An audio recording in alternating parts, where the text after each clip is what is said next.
Have you ever thought about how people will remember you for what you gave or for the moments you were able to stop? The question sounds simple, but the answer makes most people uncomfortable because most of us want to be remembered as good, not as strong.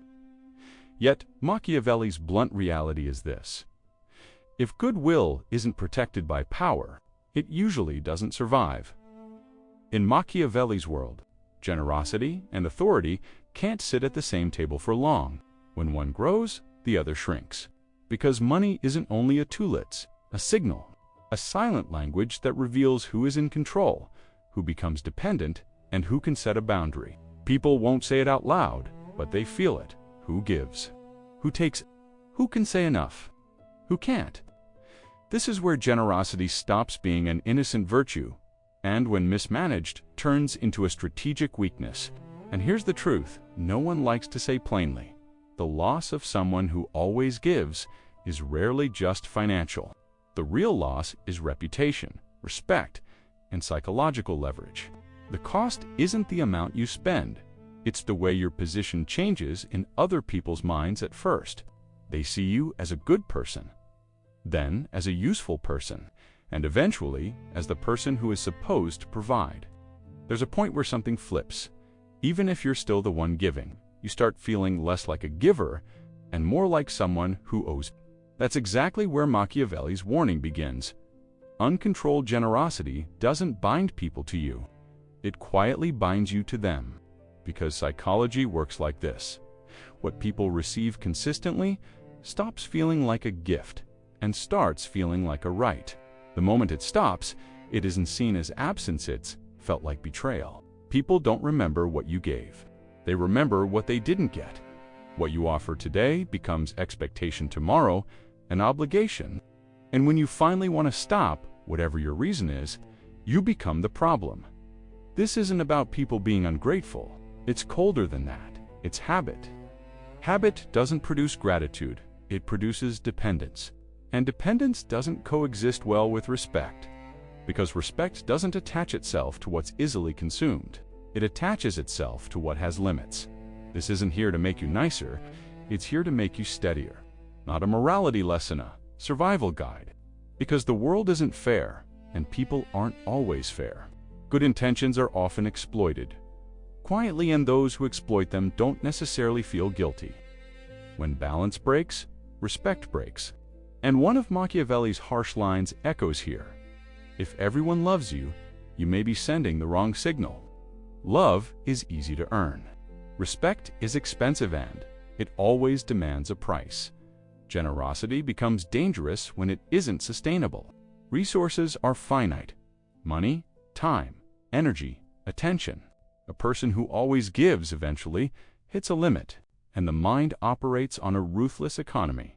It normalizes what it receives. What felt like a miracle yesterday becomes routine today. What is routine today becomes my right tomorrow.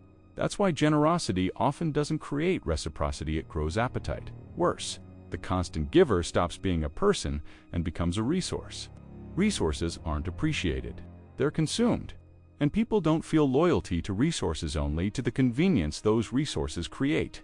If you build your identity around what you provide, your identity shakes the moment you provide less. Because a habituated person isn't attached to youth. They're attached to the system you sustain. When the system breaks, they don't defend you. They defend their comfort, and it damages you from the inside. Uncontrolled generosity looks like sacrifice from the outside, but inside it produces constant tension. How much more should I give? When do I stop? What happens if I stop? Those questions create a quiet captivity. You look like you're making choices, but you're often reacting to other people's expectations. And that doesn't destroy your power in public, it dissolves it internally. For Machiavelli, the biggest loss isn't money, it's peace. And when peace is gone, no amount of giving can buy it back. So is the solution to never give? No. Machiavelli's real distinction is this: the problem isn't generosity, it's generosity that is visible, constant, and unbounded. Because anything visible gets measured. Anything measured gets compared. Anything compared creates expectation. And the moment expectation forms, control starts to shift. That's why respect isn't built with gifts. It's built with boundaries. Boundaries can look harsh, cold, even selfish. But to Machiavelli, a boundary isn't aggressive in its identity. This is where I stand. This is what I allow. This is what I don't. That clarity creates trust, and trust is the foundation of respect. Being small but consistent is a stronger signal than being big but scattered. Consistency is a character signal. People don't test you by asking, "Will you give again tomorrow?" They test you by asking, "If you say stop, will you stop?" And that test is passed with boundaries, not generosity. Smart generosity is quiet. It doesn't perform, it doesn't announce, it doesn't build a stage. Because once there's a stage, there's a role. You are the giver. And the day you break the role, criticism begins. Quiet generosity has no role, no applause, and far less pressure. The goal isn't to help, it's to help without losing your position. If your position collapses, that isn't virtue anymore, it's a mistake. The conclusion is simple and sharp. The question isn't how much you give, it's when you can stop. The ability to stop is a signal of strength. The inability to stop sends a different message. I'm holding this relationship together with what I provide. That's not generosity, it's dependence. And the person who fears losing people loses bargaining power.